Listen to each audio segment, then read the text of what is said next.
2 horas para 3 presentaciones. Vamos a seguir el orden que está aquí enunciado. Lamentamos que Martín Sánchez no nos pueda acompañar. Desde que lo invité, me dijo que tenía un compromiso y que iba a tratar de zafarse para estar con nosotros, pero parece que no lo consiguió. Entonces, vamos a ver la sesión con los 3 invitados para esta tarde. Arsenio González es profesor e investigador del Instituto Mora. Ha trabajado en la Ciudad de México, la red de interconexiones para el surtimiento de agua y el drenaje de la ciudad, y ha creado un concepto sobre la red hidrometropolitana. No muchos antropólogos pueden decir que han creado un concepto. Aunque tal vez sí lo hayan hecho, pero no siempre tenemos claros ese proceso de conexión de un concepto. Yo creo que Arsenio nos puede contar de la historia, tal vez no en esta sesión, pero en la historia de la creación de este concepto. Ha sido invitado particularmente para esta mesa por las implicaciones que tiene este manejo de los recursos del agua en condiciones de modernidad urbana. El otro participante es Casey Walsh. Es profesor investigador de la Universidad de California en Santa Bárbara. Es egresado de la New School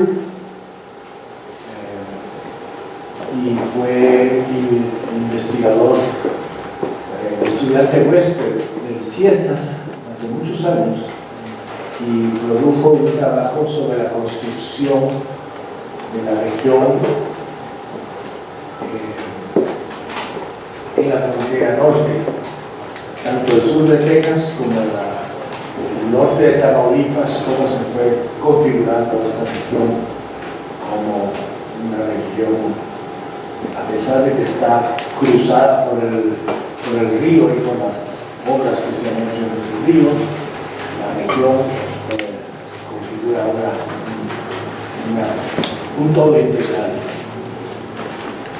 También fue invitado para participar en esta mesa, porque las obras que se construyeron en el río Bravo han sido una de las piezas claves de la construcción de la nación mexicana y de las relaciones con Estados Unidos.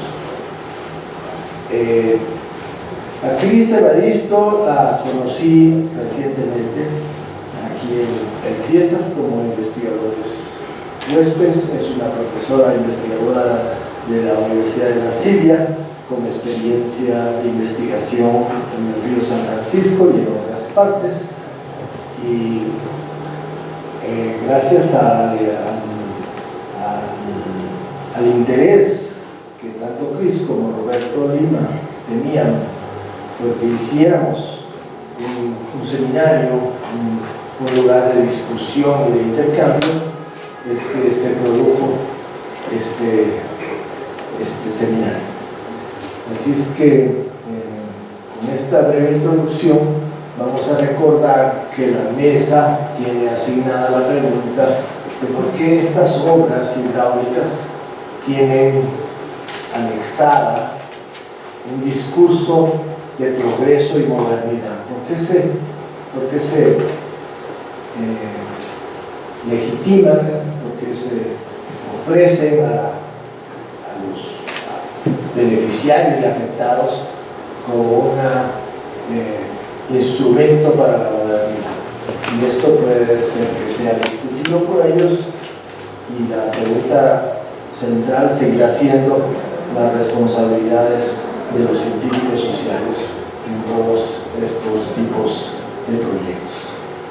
Entonces, profesor Arsenio, cosas de... ¿Cuántos minutos estamos? 20. Te avisaré cuando falten 5. Roberto Lima, les agradezco mucho, me ha parecido muy interesante el desarrollo de este seminario por a esta pregunta con la que nos deja Roberto iniciar la mesa, ¿por qué está asociada la idea de modernidad, el progreso a las grandes obras hidráulicas? ¿Por qué? O sea, son producto justamente de esta época de la modernidad. Sobre eso quisiera platicar. Voy a presentarles algunas reflexiones, tómenlas a título de hipótesis, son muy generales, en 3 ejes. O sea, el primero sería justo el papel de las obras hidráulicas en el territorio como forma de apropiación del territorio, no como unidades aisladas, sino como parte de una estrategia general de construcción de un Estado, de una nación, en una primera etapa. Por eso quisiera más o menos platicar en la primera parte del primer eje. En el segundo abordaría los discursos de modernidad que han tenido estas obras y la inscripción de estos discursos en la materialidad de las obras, porque no es que queden en el aire, sino que desde el punto de vista son investidas de este sentido de modernidad en su misma materialidad. Y como tercer eje quisiera reflexionar sobre la condición que cada obra hidráulica tiene, que genera un sistema de relaciones donde hay afectados, donde hay beneficiados, donde hay agentes que promueven la obra, hay otros que luchan en contra, o sea, pero en esa complejidad que ya decía Miguel en la mañana, que no es en blanco y negro, es un tema bastante complejo, pero ahí lo que yo quisiera señalar no es el discurso, sino lo que se omite. O sea, porque buena parte de lo que juegan estas obras y los intereses no es que sea legitimado ni que sea representado en un discurso, sino lo contrario. O sea, es omitido, incluso no hay conceptos a veces para visualizar lo que está sucediendo en dichas obras, de a presas, a productos de trasvase. Entonces, sobre esos 3 ejes quisiera platicar. En primer lugar, en la mañana ya se abordó, yo pienso de manera muy interesante, el papel de las presas, de las grandes presas construidas en los años 50, o sea, de la época en la cual las comisiones, como el Papaloapan que yo mencionaba, jugaba un papel, había una visión nacionalista. O sea, quienes han realizado ya la historia, varios historiadores que explican cómo una de las primeras creaciones institucionales del Estado posrevolucionario fue la comisión con la que construyen las carreteras, y la otra era la Comisión Nacional de Irrigación para construir presas. O sea, eran las dos maneras como de construir el territorio con una perspectiva del desarrollo nacional. O sea, y vamos a recordar esa noción de, tenemos parte del siglo XX con una estrategia de sustitución de importaciones, o sea, de construcción de un mercado nacional y de poner en marcha un Estado nacional. Y ya vamos a ver, como ya señalaba también la periodización que presentábamos bien con lo que consigo, cómo en la era neoliberal que estamos viviendo todo eso cambia. O sea, hay una transición entre la fase de desarrollo nacional, en la cual en todo caso la noción de cuenca tenía una visión de desarrollo económico. O sea, la construcción de las obras hidráulicas iba asociada con un desarrollo económico, agrícola, o sea, industrial en la segunda parte. Después en los 80 vino una noción de administración del agua por cuenca, otra visión distinta. Y en la actualidad estamos en una época en la que se diluyeron, yo pienso, de facto la noción de las cuencas, se dividió bastante, y lo que predomina en la actualidad ya no es esta visión de construcción del territorio como un desarrollo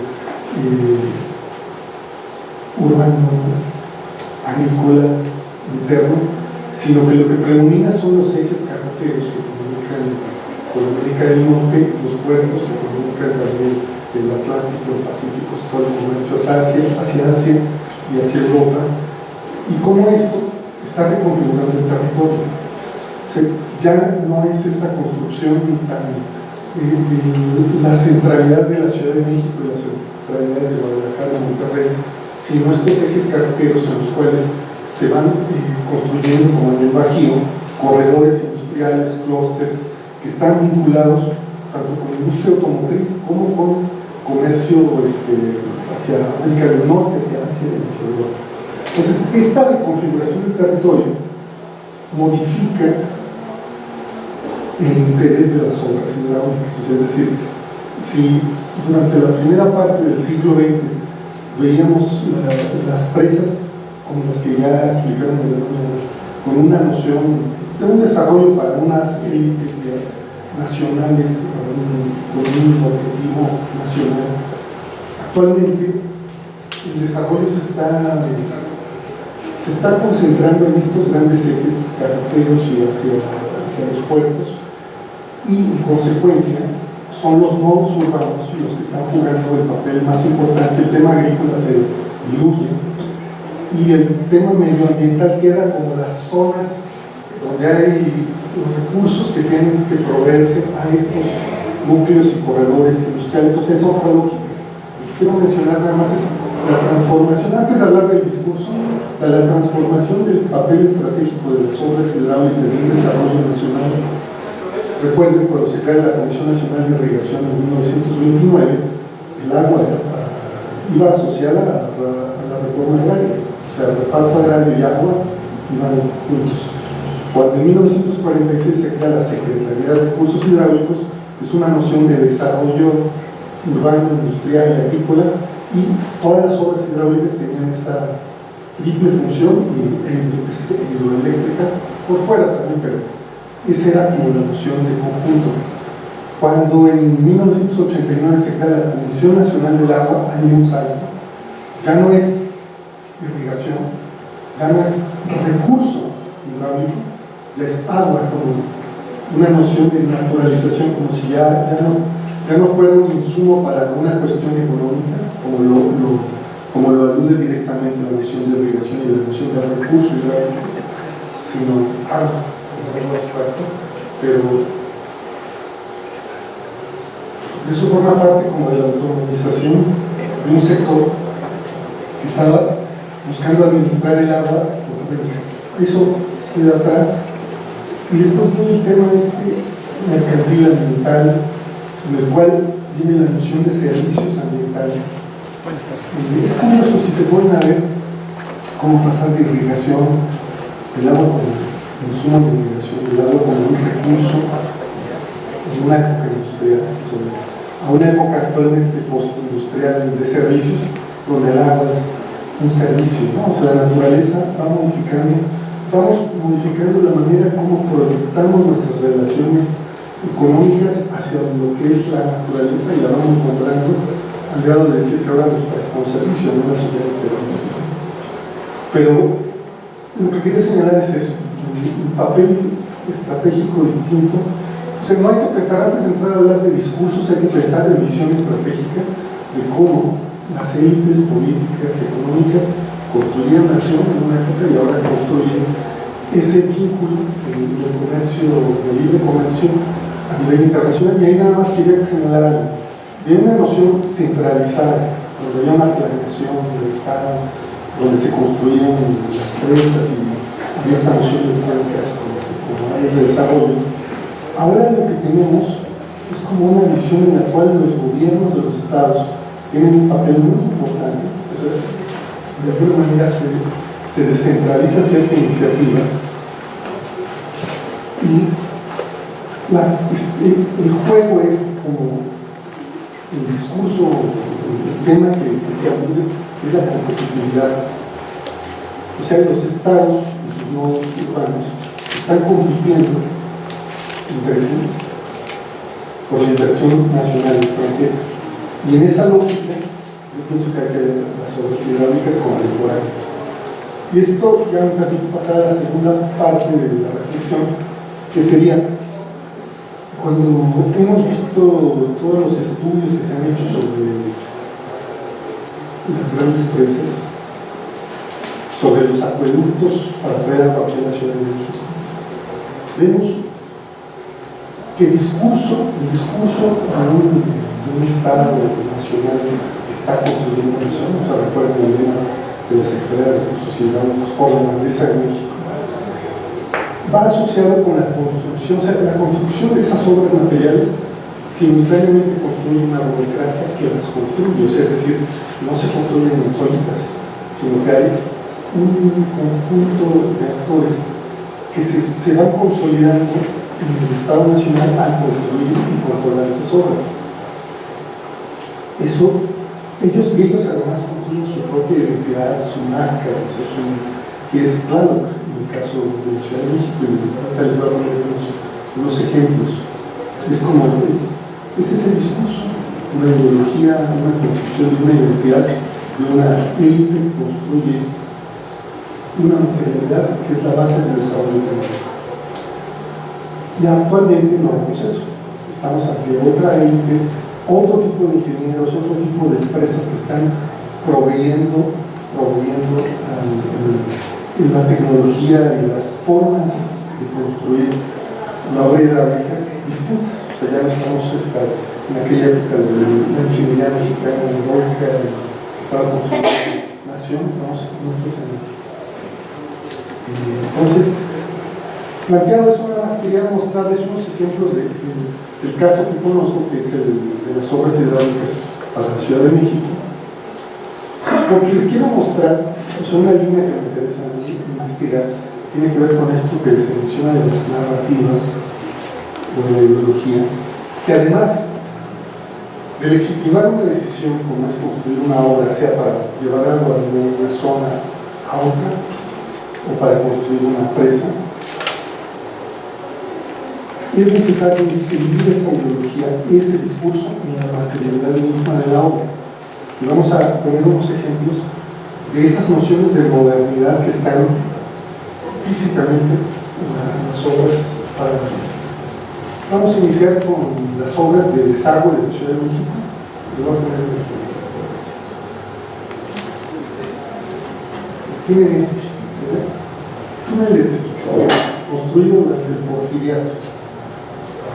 Eso que se ve es el portal de salida, a donde llega el gran canal de desagüe, y donde empieza el túnel para sacar el agua, las aguas negras de la Ciudad de México hacia el valle de Tula. O sea, ok, cumple la función, estamos viendo, se cumple la función de evacuar las aguas negras de la Ciudad de México, pero si ustedes observan, esa obra de arquitectura, que es el portal de salida, no solamente está cumpliendo una función, hay un discurso de modernidad del Porfiriato, que es una arquitectura europea, sobre la cual ya hay historiadores que han trabajado sobre su significado. Se puede hacer una semiótica de lo que esto representó en su momento, pero es eso. O sea, la obra hidráulica contiene en ciertos puntos el discurso del momento inscrito en esa materialidad. Es el mismo portal de salida. Ahora, está funcionando actualmente, sigue siendo uno de los principales puntos de salida de las aguas negras de la Ciudad de México. Este fue inaugurado en 1900. 40 años después, más o menos, ya el gobierno por revolucionario, ya en ese momento ha ocurrido la revolución, pero se necesita otro portal de salida, se construye otra obra con la misma función, pero vean la diferencia del discurso escrito en la arquitectura. Estamos en la época nacionalista, es la modernidad nacional cuando están en los grandes, la construcción del país como nación, por su identidad, y observen la diferencia, aunque se cumple la misma función. Entre un portal de salida y otro hay 200 metros de distancia, pero la diferencia discursiva escrita en la materialidad de la obra es interesante, es notable. Ahí está, o sea, es la misma función pero con otro discurso. Ahora les menciono, eso son lo que el sistema de drenaje.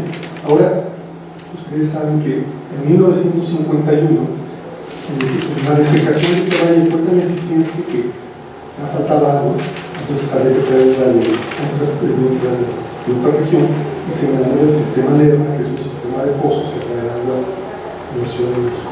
Nada más voy a mencionar el lugar a donde llegan esta agua es en Chapultepec. Tal vez ustedes conozcan este punto de llegada del agua que viene del sistema Lerma. Si no lo conocen, tienen que ir a visitarlo. Está junto al Zapalote Museo del Niño. Es el tinaco de la ciudad. Ya hay 4 tanques enterrados. Y esto es una obra arquitectónica a donde llega esa agua y se distribuye hacia los tanques y de ahí baja a la ciudad. Pero lo que yo quiero mostrarles es, nuevamente dentro de la obra hidráulica, el discurso de la modernidad, en el cual no está visibilizado la población de donde se trae el agua, sino los beneficiarios de esta ciudad. Y este mural fue pintado por Diego Rivera, o sea, a encargo del gobierno. Y ustedes pueden ver el origen de la vida y la representación en el propio gobierno como Tlaloc, que trae agua y que la reparte para ricos y pobres. Ahí están los ingenieros que lo construyeron el sistema Lerma. Es la representación que hace Diego Rivera de lo benéfico que es una obra de trasvases, una cuenca, lo trae a donde la necesita la población sedienta, ¿no? Sin distinción de clases, ¿no? Ahí está el artista pintando a los ingenieros uno por uno, fueron modelando, los pintó o sea, es nuevamente lo que estamos hablando del discurso nacionalista en este caso y su inscripción en el territorio. Después, cuando ya es la época de transición más los años 80, la visión es más abstracta, como decíamos, ya es el agua. Este es el monumento del agua. En el sistema Cutzamala no solamente cumple la función de captar y bombear el agua, sino que hay puntos donde se representa el discurso, ¿no? Y este es el monumento al agua. Ahora, cuando alguien estudia el caso de los ingenieros aquí en la Ciudad de México, es muy interesante la autorrepresentación como tal. O sea, esa la encuentra uno hasta en las boletas del agua, llega ahí, claro, en todas partes de la Asociación Mexicana Hidráulica, es como su símbolo, su representación, que es ese poder que puede mover el agua de un sitio a otro, ¿no? Esa representación de visualizar el problema como el agua se encuentra en un sitio y hay que llevarla a otro sitio donde se requiere. Entonces, por consecuencia, si esa es la formulación normal del problema, la solución normal es una obra hidráulica. Esto, como ustedes saben, pues está ignorando cualquier dimensión social, económica, política que conlleva un trasvase, una presa, cualquier intervención hidráulica en el territorio. Haciendo esta brevísima mención de los discursos y de su representación y su inscripción en la materialidad de las obras, quisiera pasar a la tercera parte de estas reflexiones, que tienen que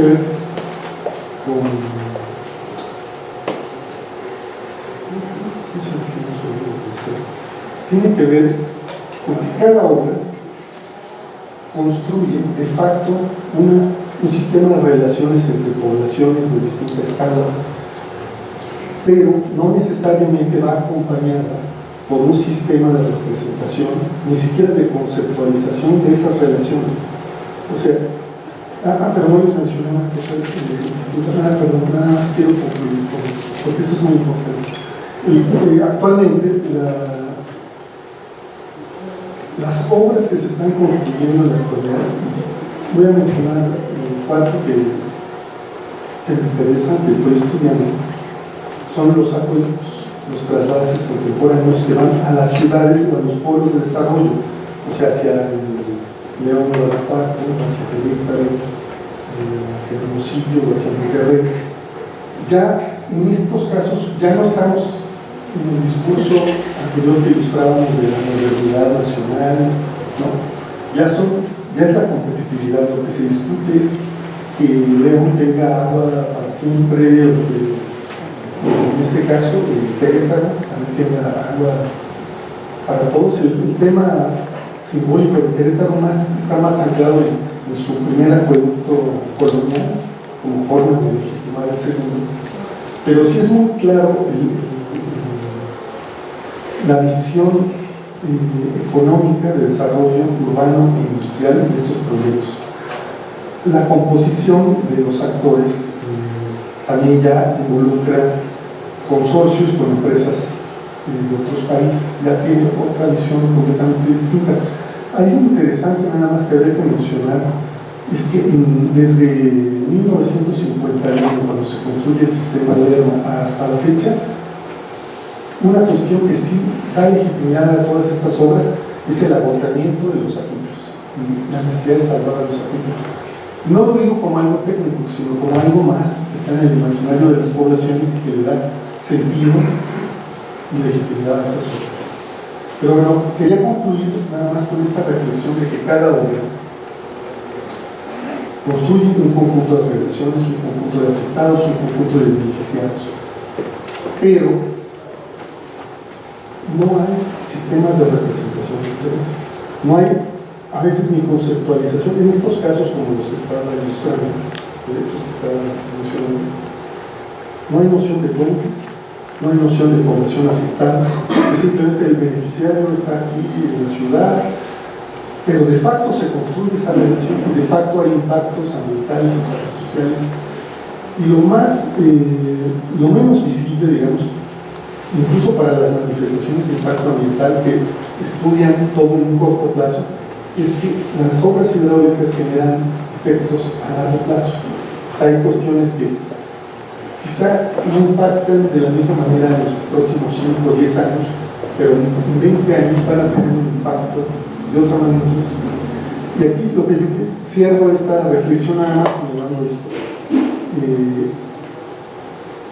Pareciera que el desarrollismo de la década de 1940 a 1950, donde las grandes obras tenían su función económica, se pretende repetir o se busca repetir, pero entre 1940 y 2016 han pasado muchas cosas y ya hay visiones como la gestión integral del recurso hídrico. Hay una cantidad de conceptos sobre sistemas socioambientales y sobre efectos sociales, etcétera, que pareciera que no hubieran existido. Entonces, yo creo que uno de los puntos débiles de la obra hidráulica contemporánea, que incluso es débil para su propia ejecución, es esa omisión. O sea,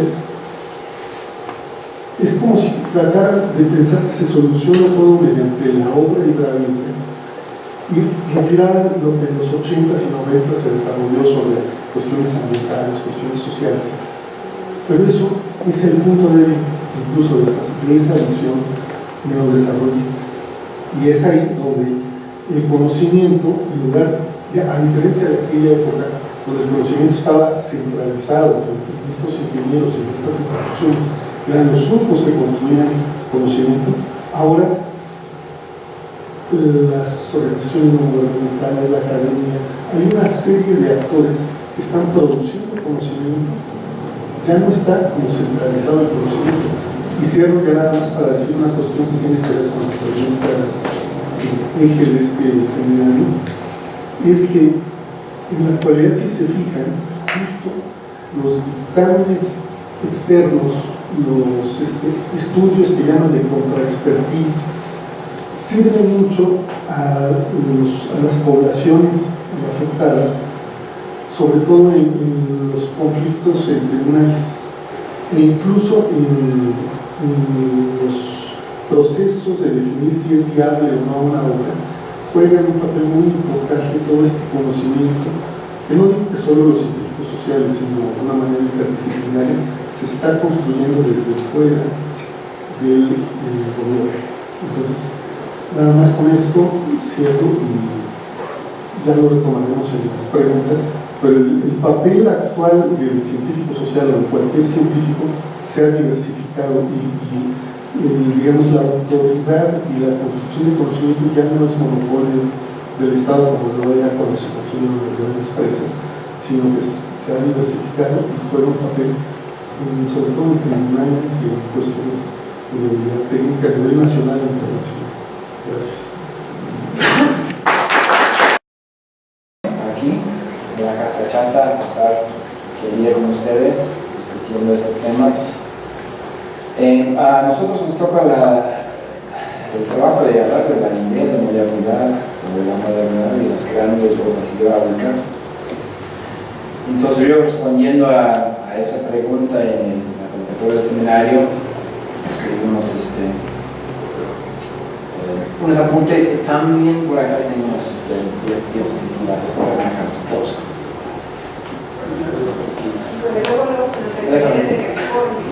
Tecnología. No, está bien.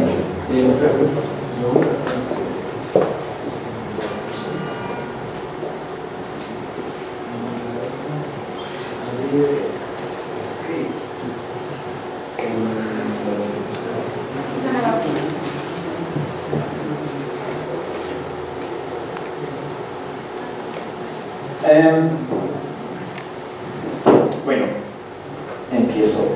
Empezamos con la idea de que el siglo XX es la época de las grandes empresas. Y sí es cierto, con la invención de estructuras de fierro y concreto ya terminando el siglo XIX, ya empezó todo un largo siglo que sigue hasta ahora de construcción de grandes obras sobre los ríos. Es una dominación del medio ambiente a través de esta ingeniería, pero nunca fue una dominación total. O sea, todavía en estas presas vemos que hay un acomodo al paisaje, hay una necesidad de responder a campos sociales de personas y grupos locales, lo que hemos visto en las presentaciones de hoy. O sea, no es un proyecto moderno que puede apoyar con todo lo que ya existe en el paisaje y en la sociedad. Creo que es importante, además de reconocer que este proceso de construir presas y dominar agua reconstruyó la relación ser humano y ambiente, pero fue un proceso desparejo. Algunos países construyeron muchas presas grandes, vamos a pensar en los Estados Unidos, en el oeste y también en México. Tiene una gran obra hidráulica en el siglo XX, pero otros países no construyeron tanto, o construyeron sus presas en otros momentos. Entonces, hay una historia aquí de ingeniería y de presas y agua que es importante atender. O sea, no es un solo proceso que se aplica en todos los lugares al mismo tiempo, de la misma manera. Entonces yo voy a hablar un poco de la dinámica. Yo lo veo un poco como una geografía histórica. Lo que vimos hoy son muchas presentaciones de distintos momentos en la historia, de distintas partes de más que nada México, que refleja procesos similares, pero siempre en condiciones distintas. Entonces yo creo que eso es lo que lo que tenemos que hacer en conjunto aquí es pensar en esta geografía histórica de cómo esta obra sobre los ríos va construyéndose como una relación social finalmente en distintos lugares. Entonces yo voy a aportar un poco de la discusión desde la economía política para entender desde mi perspectiva algunos conceptos importantes en esto.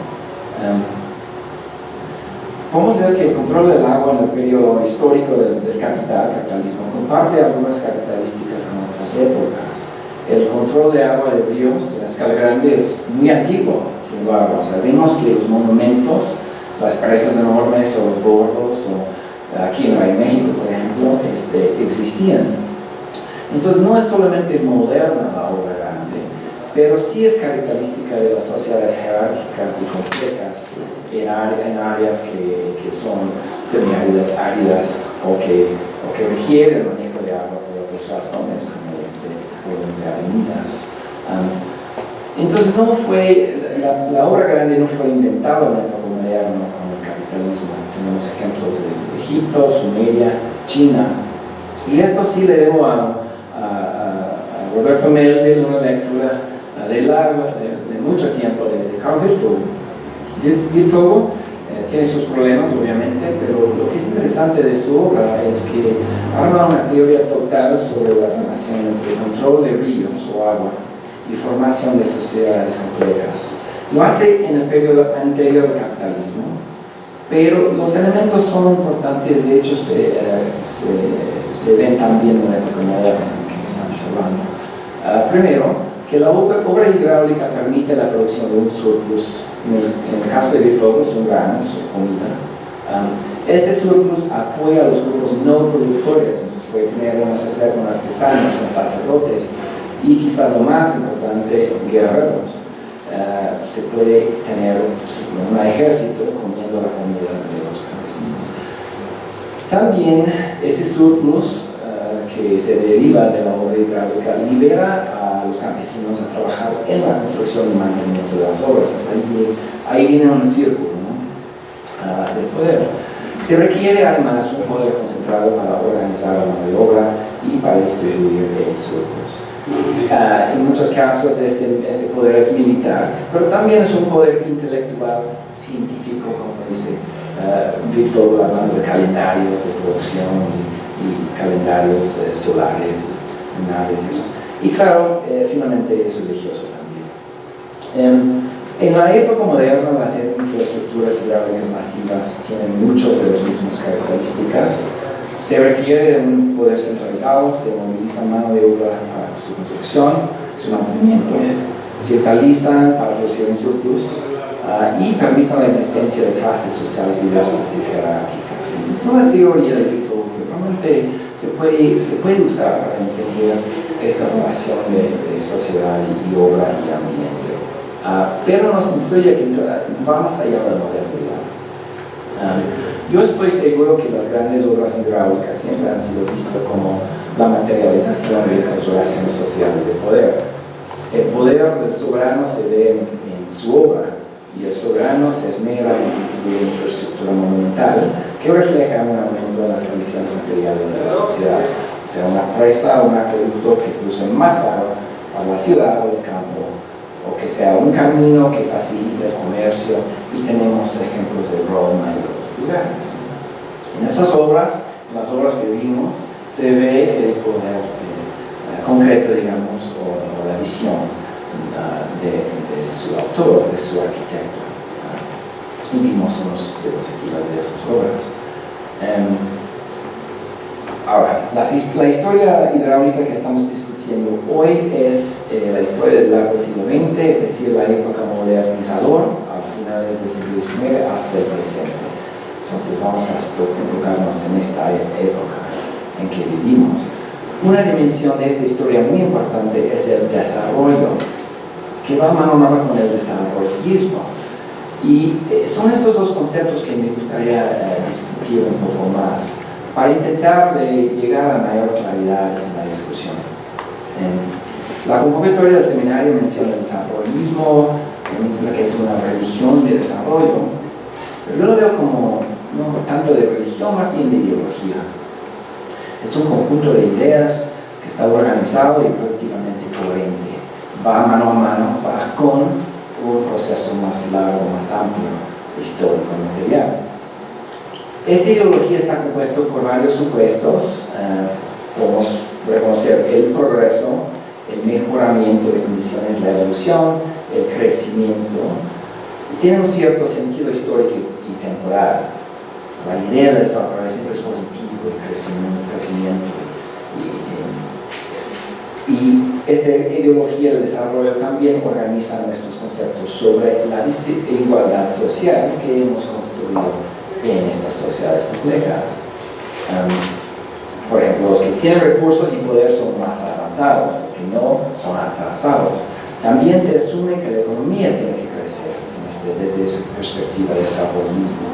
Tiene que cambiar en un sentido unidireccional con indicadores que incrementan más producto, más eficiencia, más calorías por día por persona en el mundo. Nuestra ideología del desarrollo, es decir, el desarrollismo, va de la mano con un proceso material de desarrollo. La población crece, las fuerzas de producción crecen, el PIB crece, la infraestructura crece, etc. Visto así, el desarrollo como proceso es una historia muy larga, pero se acentúa mucho en la época del capitalismo, la época moderna. El capitalismo tiene un motor de desarrollo y es este, que las ganancias extraídas de la mano de obra se reinvierten en más mano de obra y materiales para producir cosas que se venden a la vez para realizar más ganancias, etcétera, etcétera. Este motor interno a nuestra economía no es la reproducción de la sociedad, sino la expansión de la sociedad de la economía.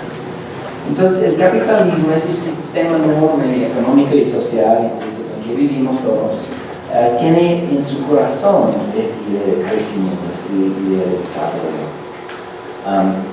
Y el sistema está en crisis cuando no hay crecimiento.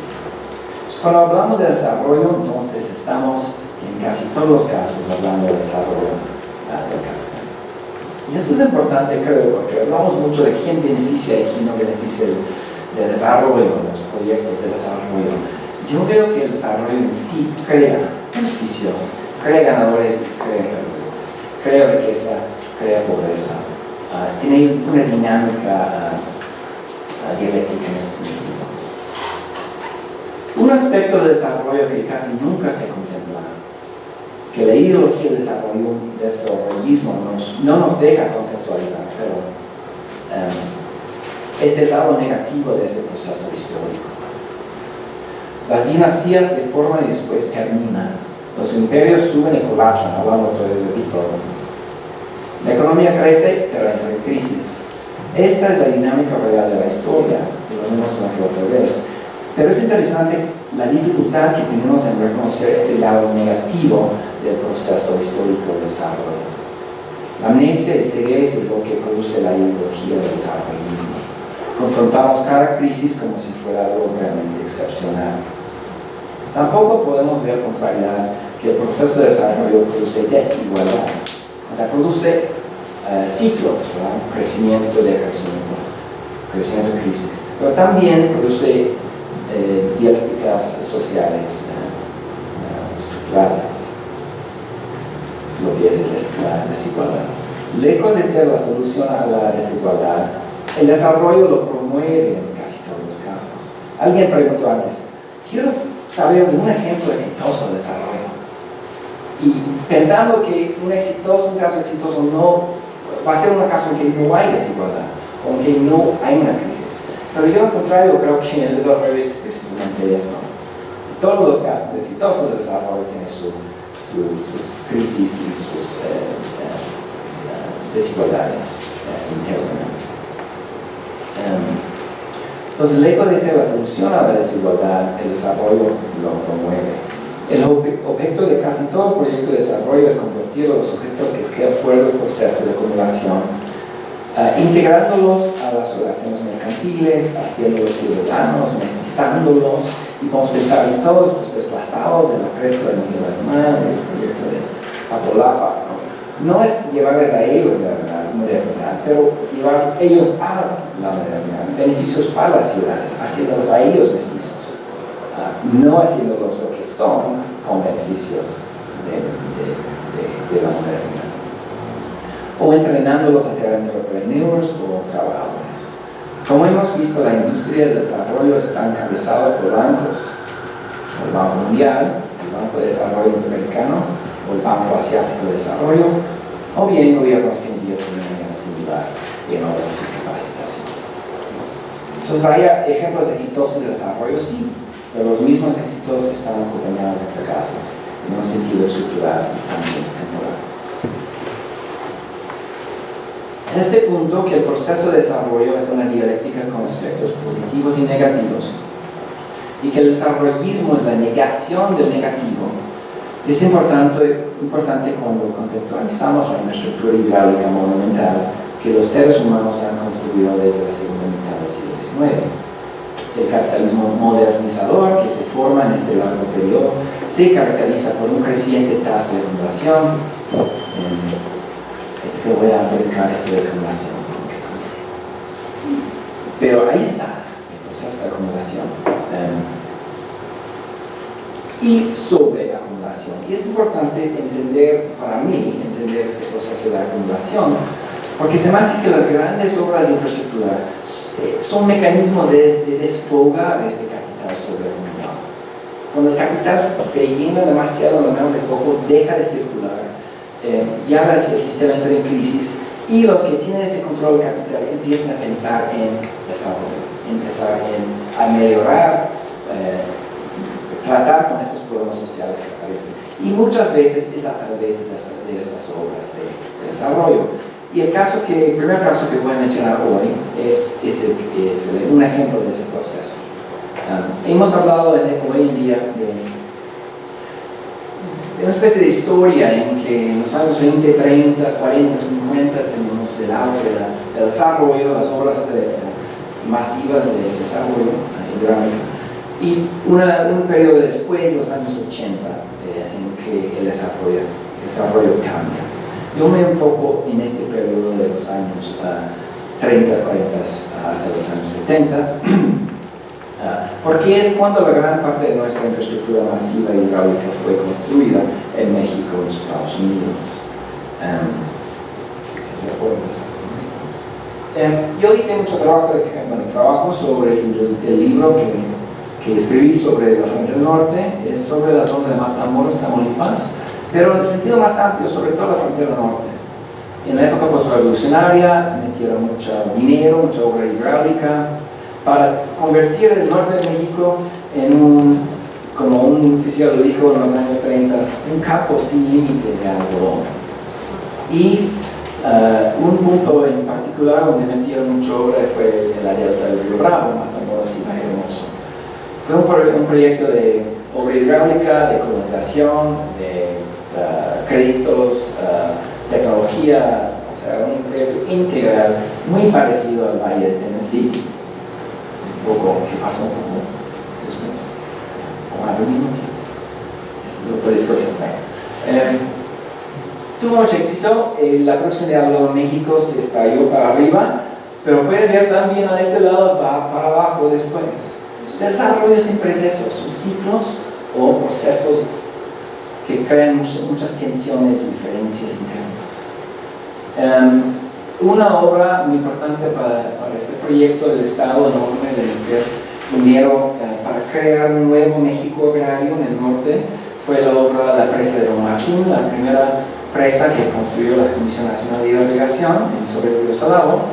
Y en cambio, o sea, este proyecto, en cambio a los proyectos que vimos hoy, los ejemplos de Oaxaca, por ejemplo, lo llamaron Don Martín según los ingenieros, porque cuando fueron a ver el lugar y donde poner, la única persona que podían encontrar era un señor Don Martín que tenía cabras por ahí. Entonces no sabían no podían poner con nadie más Don Martín. Entonces, claro, un paisaje así es mucho más fácil hacer un proyecto de desarrollo porque no desplazas a nadie. Según la historia oficial, probablemente había gente que fue desplazada. Los chivitos de Don Martín, y Don Martín es él mismo.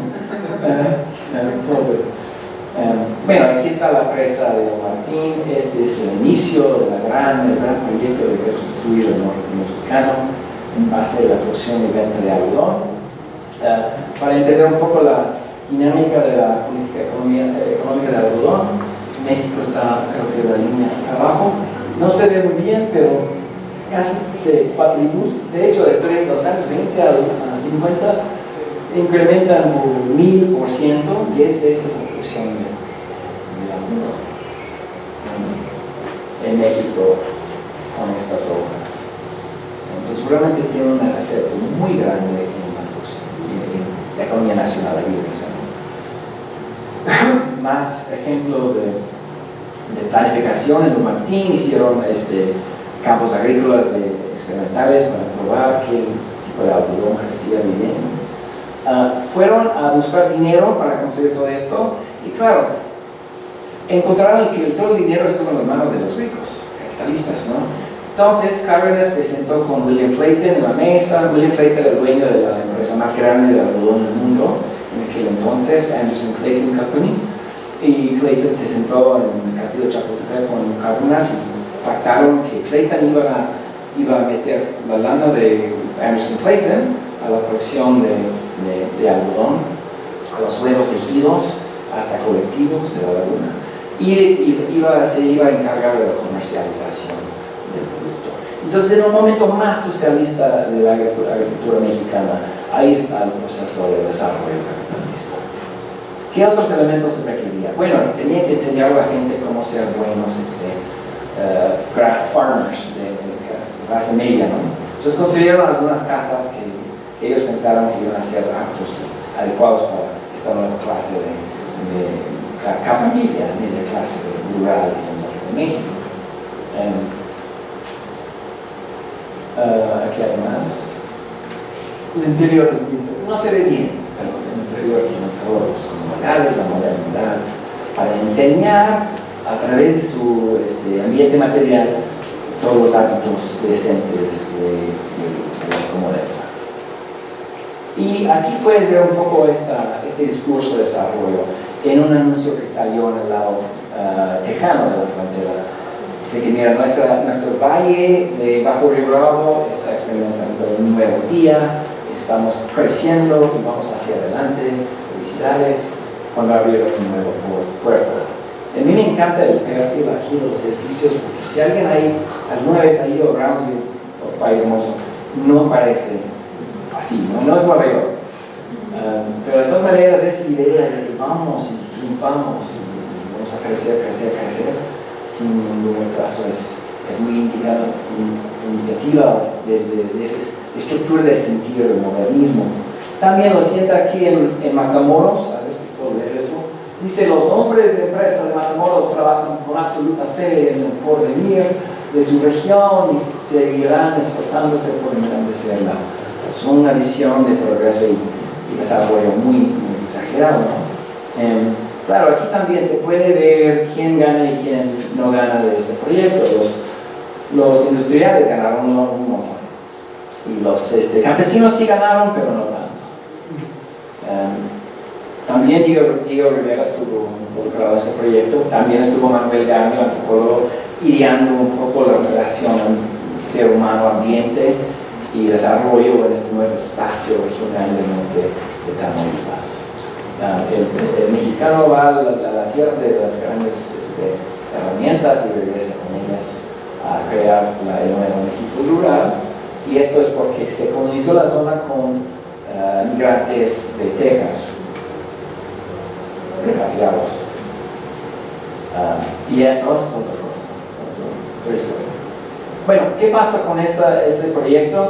Después de muchos años, hasta el año 60, fructiferó, tuvo mucha suerte, mucho dinero, pero ya al final se cayó el cultivo de algodón y cambiaron al sorgo, que es mucho menos rendidor de dinero, y también las ciudades de la frontera, ciudades que fueron creadas por este auge, iban usando cada vez más agua.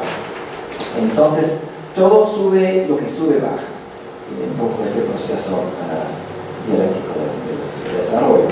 A mí me encanta esta foto porque es un poco el ocaso del proyecto. Este es el ingeniero Eduardo Chávez, que ideó toda la zona con todos sus beneficios sociales y todo el desarrollo para el pueblo mexicano, y sí está poniéndose el sol sobre él y su gran proyecto. Este es en Valle Hermoso, si alguien tiene la oportunidad de ir ahí algún día lo verá.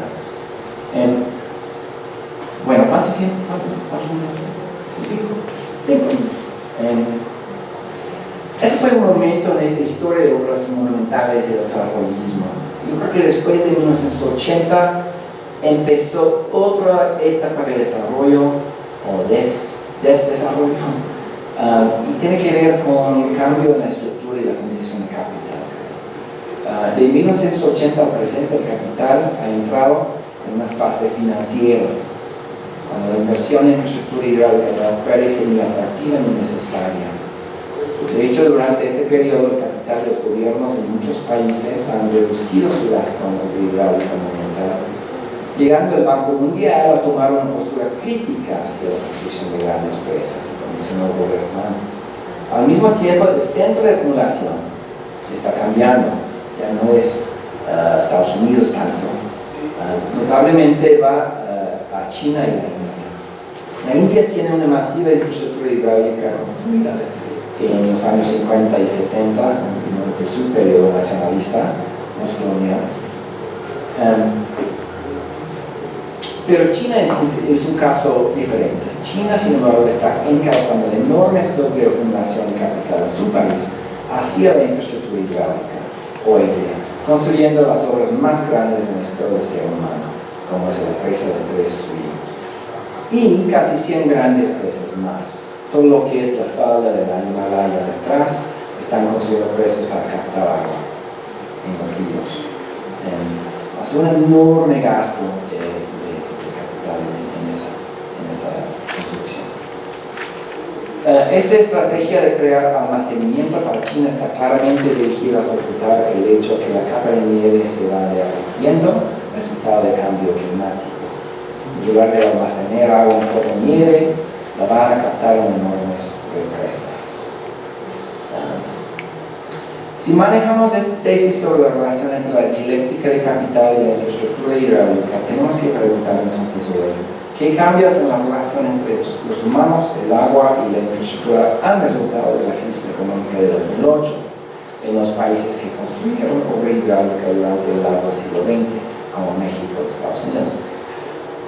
Y ahora paso a un caso que estoy apenas estudiando de California, y tengo 2 minutos. Y ya no es de los ríos, y ya no es de obras masivas, pero creo que es importante porque es un cambio tan importante como la construcción de la masiva obra, lo que estamos viendo con el lago de subsuelo. Esta es una diapositiva de cómo se está desgastando las reservas de agua de subsuelo en todo el planeta. Los Estados Unidos están entre los más que sacan agua de subsuelo, también la India y otros lugares. Se ve que está en aumento esta extracción de agua de subsuelo, precisamente en los años, digamos, más de 60, 80 para acá. Creo que esta es una indicación de que la época de la gran obra hidráulica tuvo su gran también ciclo en el siglo XX para muchos lugares del mundo, ya con las presas ya construidas y todavía falta de agua, disponibilidad de agua, muchos se voltearon hacia el pozo profundo, la extracción del agua subterránea. En California es claro esto. En los últimos 10 años, 15 han sacado 30 kilómetros cúbicos de agua de subsuelo de California, tal grado que está bajando la superficie del estado. Y esto es un poco una reflexión de eso. Ahí ves el número, cómo va bajando la total cantidad de agua de subsuelo del estado. Y yo estoy trabajando este caso porque se me hace como esta es la nueva frontera de la obra hidráulica. Estamos en un momento en que ya las grandes presas no son atractivas para los que el gobierno de California no quiere poner más miles de millones de dólares en presas, pero ven los acuíferos como un lugar donde pueden poner agua, donde pueden almacenar agua, y otros están viendo los acuíferos como reservas de agua que pueden ser apropiados. Entonces todo el mundo ahora está circulando alrededor de estos acuíferos, viendo cómo extraer el agua, pero mantenerla allá, o manejar estos acuíferos de manera sustentable. Pasaron un nuevo ley hace 2 años sobre el agua de subsuelo en California, que obliga a cada condado y cada cuenca de agua subterránea a manejar sus cuencas de manera sustentable. Estoy trabajando yo con un grupo en un valle cerca de Santa Bárbara en ese proceso de construir un organismo local con gotas para manejar el agua de manera sustentable. Quiero señalar esto porque creo que el capital nunca cansa en buscar nuevas salidas a la inversión, nuevas posibilidades de ganancia. Creo que las grandes presas en ciertos puntos, ciertos lugares del mundo todavía son muy atractivos. Hay donde ponerlas, rinden mucho. En otros lugares ya no hay donde poner presas. Estamos volviendo a otra escala de obras que casi son no son obras, más bien son formaciones geológicas, pero están siendo convertidos en infraestructuras a través de la tecnología. En California no hay donde poner presas, no hay más almacenamiento de agua en los ríos y no hay dinero para las presas. Entonces estamos ya viendo este modernismo, este desarrollismo enfocándose sobre los acuíferos, integrando los acuíferos a los sistemas de hidráulica humana en ese estado. Bueno, les agradezco mucho su atención y espero verlos después.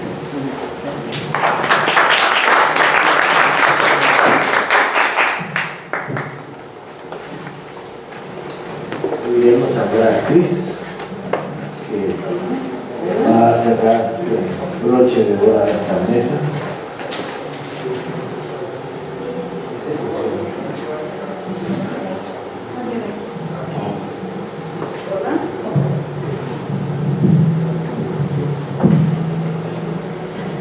Bueno, primeramente gracias a todos que están aquí, ¿no?, por escucharnos y compartir estas nuestras aflicciones, ¿no?, como investigadores, como activistas, como gente a veces nada más, ¿verdad? Y quería primeramente también agradecer muchísimo al profesor Melville, a la profesora Regina Casas, porque fueron muy amables. Se les cuento un secreto que creo que tiene como menos de un mes que intentamos construir este seminario y todo salió bien y hasta casi vino de Estados Unidos, ¿no? Y ni siquiera sabíamos que él estaba acá, pero la idea era que lo trajéramos desde Estados Unidos si él estuviera allá, y otros también que estaban aquí, pareciendo que era para que pudiéramos estar aquí todos juntos. ¡Qué bien! Gracias por esta oportunidad. Bueno, entonces, eso de que las mega infraestructuras en ríos están todavía asociadas a la modernidad, sí es algo que tenemos que reflexionar y evaluar hasta cuánto que es esa modernidad, ¿no?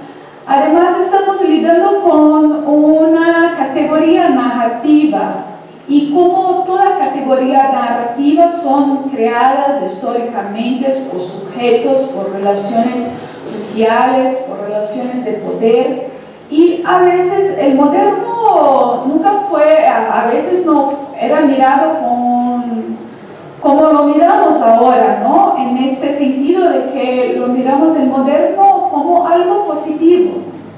Entonces es correcto decir que el moderno no es tan moderno así.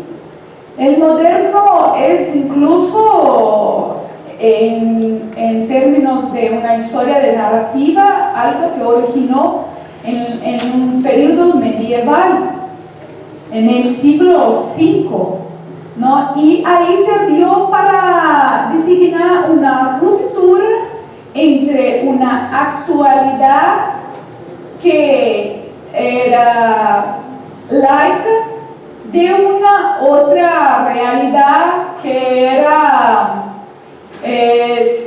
más apegada al cristianismo, ¿no? La cosa fue evoluyendo hasta que en la edad moderna se echó abajo ya hace mucho, ¿no? Ahí en 1789 con la Revolución Francesa ya no se dice los historiadores que ya no estamos más en una edad moderna. Sí es cierto, puede decir que estamos en una época moderna, ¿no? Bueno, ¿cuántos intelectuales nos dicen, y hay mucha reflexión al respecto de que o estamos en una época moderna, o estamos en una época posmoderna, o en una época posmoderna en crisis, o una posmodernidad, ¿no? Son muchos, y no, hasta que hiciéramos aquí todo un recuento, creo que llegaríamos al próximo año. Pues ven, me parece apropiado para esta mesa esta conceptualización de Walter Mignolo, que para él dice que todavía vivimos en una época del mundo moderno colonial, ¿no? Y así desde fines del siglo XV, ¿no? De ahí vivimos esta época que es caracterizada para los países colonizados, ¿no? Y para él hasta la fecha nosotros tercermundistas, y no podemos decir que Brasil no lo es, aunque algunos quieran decir que Brasil no es primer mundo, ¿no? Pero no tenemos jamás un padrón de primer mundo.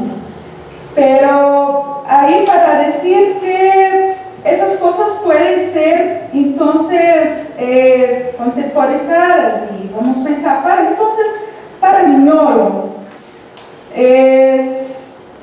seguimos entonces en el mundo moderno colonial, que porta desde la lógica de los grupos hegemónicos la principal estrategia de tratar de asegurar el silenciamiento del dominado. Un proceso construido por la compleja, ahora entre comillas, ahí ya aspas, ¿no? Es una compleja articulación de fuerzas, de voces olvidadas o borradas, de memorias compactadas o fracturadas, de historias contadas de uno solo lado que suprimen otras memorias, ¿no?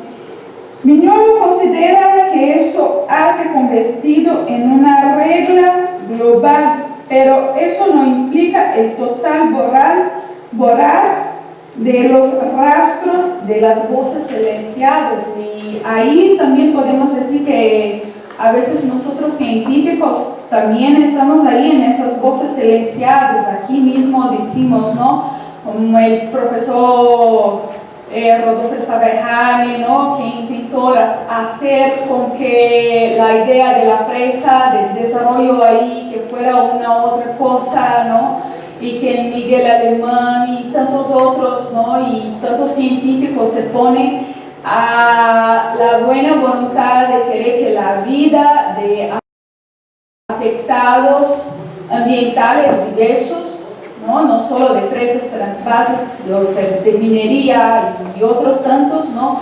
Que sean vida un poco más dignas.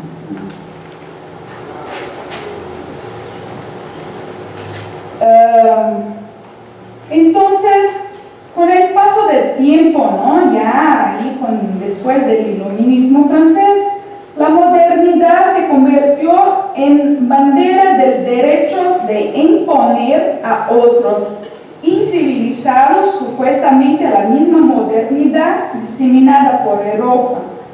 El discurso de la modernidad fortaleció la regulación de la conquista e invasión desde la Europa sobre tierras y pueblos autóctonos colonizados. La emergencia de los significados de modernidad parte de un sistema de significaciones eurocentradas, y eso no quiere decir que esté ahí encerrada, ¿no? Ahorita mismo nos fue comentado aquí, ¿no? De esta nueva economía mundial, ¿no? Que ya el centro no es tanto Europa, Estados Unidos, ya se va a China, ¿no? A India, a Rusia, tantito de Brasil. Bueno, entonces eso también hay en estos momentos, ¿no? Que vivimos, hay estas disrupciones. Estas disrupciones entre Estado y la ciudad hacia la centralidad en las corporaciones transnacionales, ¿no?, como mecanismo de discurso ideológico. Y me gusta cuando decimos en ideología que nos fijemos que la ideología no es nada más una fuerza de idea por sí sola, pero que para que haya de hecho fuerza una ideología, esta ideología ella siempre lo es materialmente ancorada, como lo bien fija Istvan Meszaros. Bueno, es ancorada por los medios de comunicación, ancoradas por las corporaciones financieras, ancorada por tantas otras que hace con que estas ideas lleguen con gran fuerza y que sean grandemente diseminadas. Y una de estas ideas es justamente la cuestión de la modernidad, ¿no? Entonces, esa idea de la modernidad como una idea de superioridad relacionada al cientificismo, a la tecnología, como la meta y el modelo legítimo a ser reiteradamente alcanzado y diseminado en los diversos procesos de regulación del comportamiento social. Bueno, polémicas aparte, más o menos así lo pienso. Sí, sin duda las tecnologías creadas en el siglo XIX para generar y distribuir energía y que fueron posteriormente perfeccionadas, añadieron cambios sustantivos a la vida social del planeta, ¿no? Y sí, ¿por qué no también considerar que eso también son mejorías, ¿no? Son cambios. Como casi lo dije también, ¿no?, con estas facetas, con estas dicotomías para bien, para mal, y ni siempre tan dicotomizadas así, ¿no? Bueno, de ahí un poco se origina parte de la dificultad de enfrentarse y resistir a los grandes proyectos y obras infraestructurales en ríos, pues en gran medida en el imaginario social son designados como maravillas monumentales del desarrollo, pero también en gran medida desacreditadas como esas extrañas catedrales del desarrollo de su poder de emancipar y dignificar la vida de la mayoría.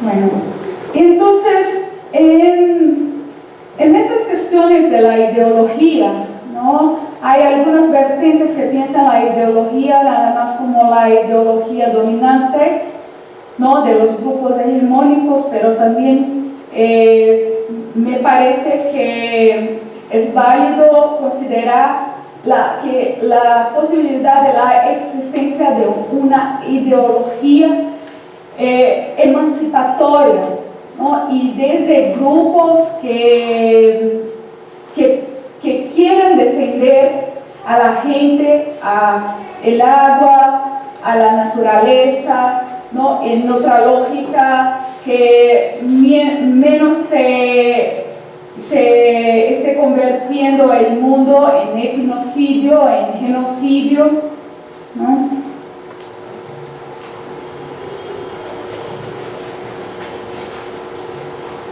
Bueno, pero sabemos que aunque gran parte de los movimientos sociales, populares, ¿no?,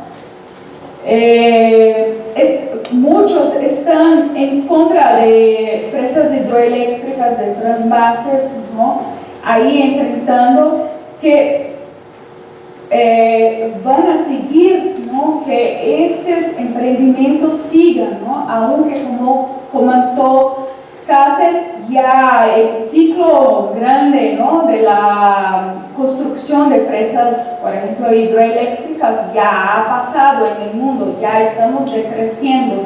Pero en determinados países como Brasil, no podemos decir bien sí. Además tenemos un largo, una abundancia hídrica enorme. Entonces, nada más para el escenario todavía, ¿no?, por las políticas públicas ahí de Brasil para 2030, se piensa que se pueden construir 1.443 nuevos proyectos hidroeléctricos entre grandes presas y pequeñas, ¿no? Y eso podrá afectar, desplazar a más de 800.000 familias. Y bueno, eso a nosotros científicos sociales nos dice mucho al respecto y mucho nos preocupa, porque lo sabemos muy bien que gran parte de la gente que es desplazada no es bien indemnizada, ¿no? Allá de que muchos de hecho no quieren, ¿no?, salir de sus tierras, quieren tener el derecho a seguir, ¿no?, viviendo sus vidas en sus tierras, ¿no? A veces aquí, como en México, bienes indígenas comunales o ejidos, ¿no? Y en Brasil también tierras indígenas. Entonces todo eso nos preocupa. Y entonces, aunado a lo que todavía vendrá, ¿no?, en este futuro escenario, los científicos sociales se deparan con el pasivo social que ya enfrentan millones de familias afectadas y que tienen sus derechos humanos y ambientales o adentro de la plataforma de ¿no?, violados desde hace mucho tiempo. Una realidad asentada en la existencia de cerca de 39.000 presas existentes en el mundo, según una modesta contabilidad del Registro Mundial de Presas vinculadas al International Commission on Large Dams y Code, ¿no? Este organismo, llamado ECOL, fue fundado en 1928 y es considerado un gran ícono de la representación de los intereses de la industria de presas, de transvases de todo el mundo, ¿no? Y sí, ellos siguen bien fuertes y muchos muy bien concentrados de sus objetivos, ¿no?, de que el mundo tenga cada vez más estas grandes obras infraestructurales, independiente de las consecuencias.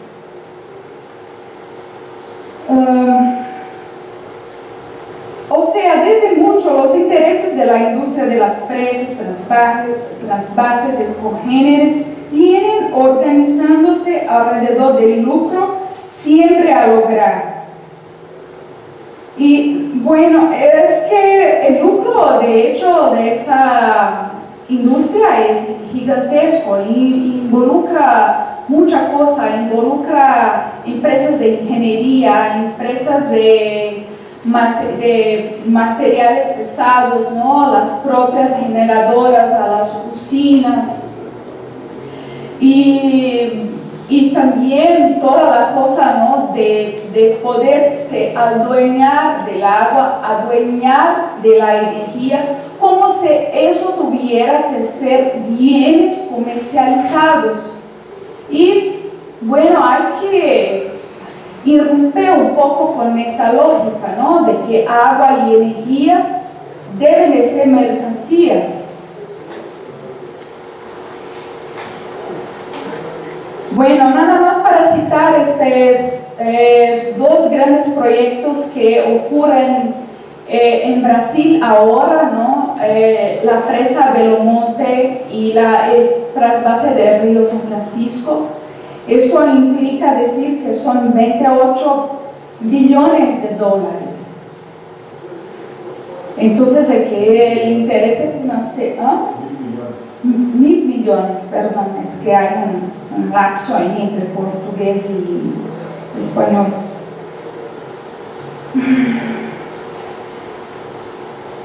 Entonces, cabe notar que la perspectiva de una resistencia popular tan importante como el movimiento de afectados por presa, o en portugués, movimento dos atingidos por barragens, mares, de Brasil, no se posiciona en contra del desarrollo social.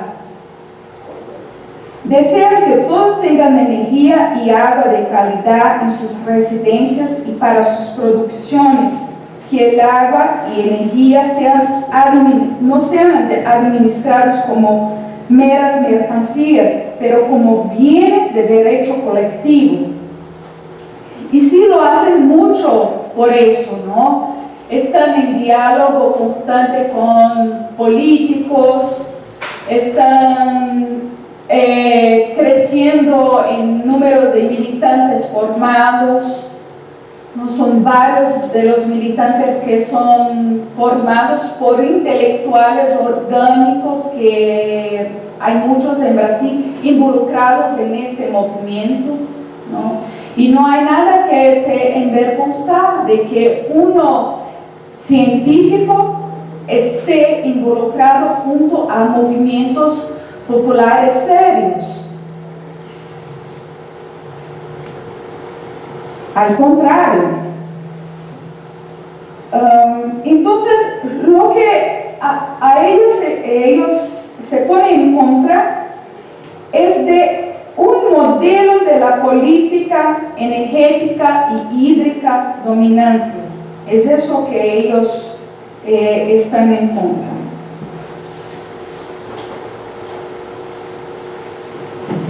Bueno, aquí ya fue hablado un poco de esto de la velocidad, ¿no? Del capitalismo y de todo lo que ya fue hecho. Si pensamos que Thomas Edison inventó la lámpara, ¿no? Con filamento de carbono en 1879 y que en 1882 ya había una presa hidroeléctrica en Estados Unidos y más o menos al mismo tiempo en Inglaterra y Francia, y de ahí para acá tantas presas que existen en el mundo, estamos hablando de una velocidad increíble, ¿no? De este desarrollo.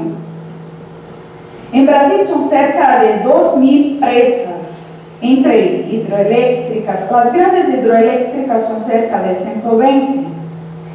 Y sí, profesor Melville, esta usina de Necaxa, sí, este ingeniero que estuvo involucrado aquí, estuvo involucrado en una presa allá en el río San Francisco.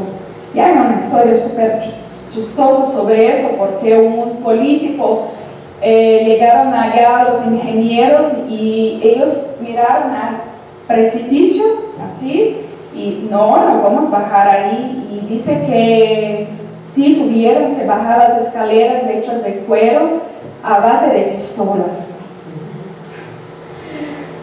Pues bien, ¿no? Todo eso que se ha generado implica decir que en México, ¿no? Ahora con los datos sobre el año de 2005, aquí hay la potencia fija de 54.379 megawatts.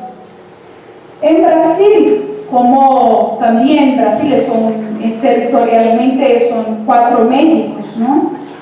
Tenemos ahí la potencia fija de 133 o 134.000 megawatts.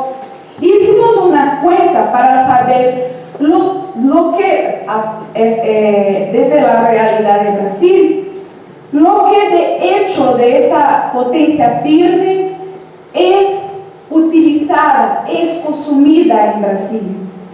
Y bueno, llegamos a la conclusión que nada más 1/3 de esta potencia fija instalada es de hecho lo que se lleva a ser consumido en Brasil. Claro que hay presas que a veces están cerradas, ¿no?, durante determinados periodos o mismo durante determinadas horas del día, y eso disminuye mucho la contabilidad general, ¿no?, de lo que fijo. Pero lo hecho es que este dado nos lleva a creer muy claramente que no necesitamos de hidroeléctricas más en Brasil, mismo para todos los usos, incluso industriales, de las industrias electrointensivas que tenemos.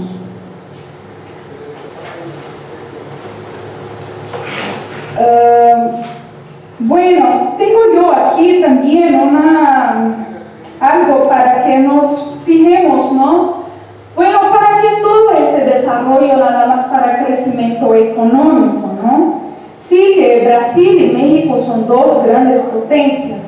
Brasil, en términos de PIB, es ahora, pasado 2015, el nono, ¿no? Era 2013-2014 era el séptimo en el ranking mundial. Y México es el 15º, viene se manteniendo desde 2013 en este patamar, ¿no?, de billones, ¿no?, de dólares. Pero, ¿qué quiere decir eso? ¿Cómo es contrastante cuando pensamos en términos de IDH, ¿no?, de Índice de Desarrollo Humano?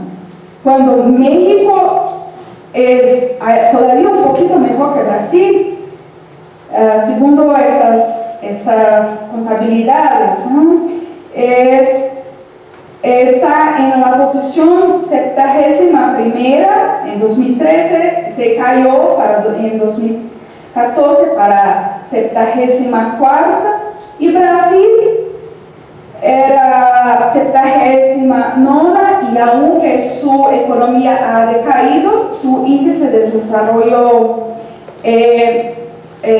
humano está en 75º. Bueno, yo tenía todavía algo para aportar en relación a la responsabilidad de los científicos sociales, pero eso vamos a debatir posteriormente, ¿no?, ahí con las preguntas. Gracias.